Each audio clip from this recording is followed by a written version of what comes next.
just to the east of the Kelly Field, along which the Union line develops, and along the same low rise of ground to which Alexander Peter Stewart withdrew on, when he withdraws from this attack. But down there where this low rise of ground crosses the Brotherton Road, where we finished before lunch. Now that might seem like a long way from here, but it's only about 3/4 of a mile. Come on, we can run that in just a few minutes. But now here we are on the line. You ever wonder why the Union line along this low rise of ground ends here with Church's brigade initially deployed up here on the low rise and King back there, the two brigades deployed in echelon? Well, the Union line, ideally Thomas would have wanted to extend this line further south along the low rise. But as this line takes shape late on September the 19th and into that night, as Union skirmishers go out, they make contact with the skirmishers and pickets of Stewart's division. And they can't continue the line down the low rise, and that then causes eventually Reynolds to echelon King's brigade back to the other side of the Lafayette Road, and the Union line picks up on the other side.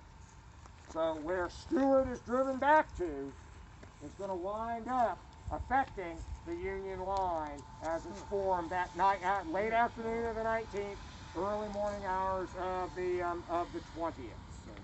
So, and then when Stewart attacks on the 20th, he's going to mostly be attacking out into the Poe Field and across the Lafayette Road there. But the right of Bates' brigade, screened now by the brigade battalion of sharpshooters or skirmishers, the 4th Georgia Battalion, they will come up and confront the Federals in this area, and that's their marker, right down there just in the edge of the wood. So these two things now have actually intertwined, and Stewart's near breakthrough is now shaping the battlefield as it turns out for the 20th. Of course, for Bates' brigade and really Brown and Clayton too, they're going to wind up attacking into a re-entrant angle, because as these Union troops are going to reposition some so that they can fire into the flank and even rear of Stewart's attacking troops. And we also have Martin Sam Wood's brigade attacking here too. So all those little pieces fit together in this bigger puzzles. Questions or observations?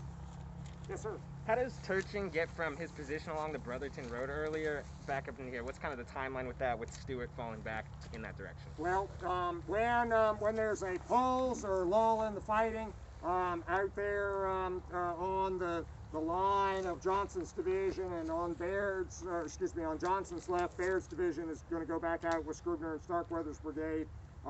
There's a lull in the fighting, and Johnson's gotten his division sector pretty secure. There's not any action going on. Stewart's been repulsed, and so Turchin now comes looking for his boss, Joe Reynolds, and actually brings his brigade back up into this area. But that is later. That's basically after dark. It's in the night. Okay. And Palmer's two brigades that are still out there do the same thing. So is there kind of a moment where A.P. Stewart is still kind of in between those troops in their original position after he's fallen back? It's all nighttime, so there's no contact or anything, but... Yeah, there is. Yeah. They're unable to return via the Brotherton Road, for instance. They have to come back north through the woods. They know that. What exact route they take, I don't know. I don't think they know. Well, most famously for this night retreat, which involves 4 Union divisions, one of the brigade commanders in Johnson's division, General Dodge, gets lost up here. and spends most of the night wandering around. Can't find his brigade, can't find his staff. Finally bumps into an artillery battery somewhere up here, and they take pity on him and basically give him food and a blanket to sleep under. But he doesn't rejoin his brigade until sometime that morning, as the Union Army is reorganizing its line. So it's a confused process, and none of the accounts don't talk too much about it. Dodge is pretty frank about his experience.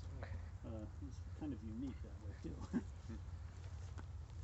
Thank you. Other questions or observations? Anything you want to add, Mr. Powell? Not offhand. I can't think of. I'm sure there'll be 6 points that I think of on the top. But okay. We finished a few minutes early on this one, I guess, but it might give you a little bit longer time to get something to eat or rest up.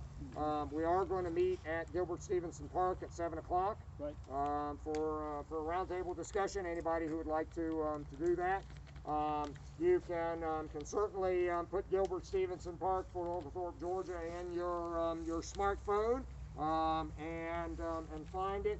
You enter it off of Van Cleve Street in Fort Oglethorpe, and when you enter off of Van Cleve, as you turn in, you will see a playground and walking track on your right, and you want to go forward, and then you're going to go veer to the right through the parking lot. We need to go behind the swimming pool complex. That's going to be straight ahead of you and actually is going to hide the view of the picnic pavilion. But go towards the swimming complex, go to the right, and the road